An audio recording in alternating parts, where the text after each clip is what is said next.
আসুন জেনে নিই কিভাবে দ্রুত মানসিক চাপ কমানো যায়। এই জন্য আপনাকে 5টি ধাপ সঠিকভাবে ফলো করতে হবে। প্রথম ধাপ, আমি ধরে নিচ্ছি আপনি মানসিকভাবে চাপ বোধ করছেন।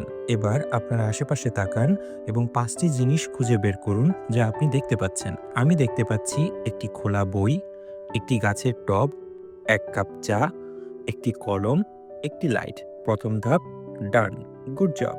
দ্বিতীয় ধাপ, স্পর্শ করা যায় এরকম 4টি জিনিস স্পর্শ করুন। যে কোনো কিছু হতে পারে। আমি একটু আগে একটি গাছের টব দেখেছিলাম, সেটা হাতে নিচ্ছি। তৃতীয় ধাপ, 3টি শব্দ শোনার চেষ্টা করুন। বাসায় কি কেউ গল্প করছে? কেউ কি জোরে গান শুনছে? চতুর্থ ধাপ, 2 রকম গন্ধ শোনার চেষ্টা করুন।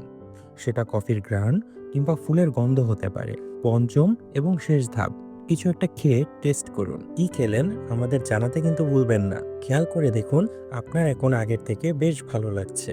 এই টেকনিকটিকে বলা হয় 5 4 3 2 1 গ্রাউন্ডিং টেকনিক। গ্রাউন্ডিং টেকনিক আমাদের স্ট্রেস এবং অ্যাংজাইটি কমাতে সাহায্য করে। এরকম আরও টেকনিক জানতে ব্লুমেডের অন্য ভিডিওগুলো দেখতে পারেন। আপনি সুস্থ থাকুন, ভালো থাকুন।